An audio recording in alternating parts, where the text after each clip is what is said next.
Maraming bunga ang ating guyabano dito. So, yun na nga. At meron din bulaklak. Yan ang bulaklak ng guyabano. Ang bunga niya.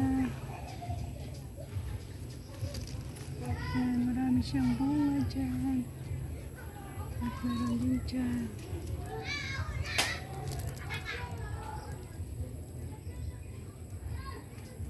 Doon pala sa taas ang dami. Looking forward na naman tayo sa pag-harvest nito during sa paghinog niya. Sa paglaki niya. So ganyan lang yan. Ganyan kaganda kanyang puno. Yan. Daming bunga.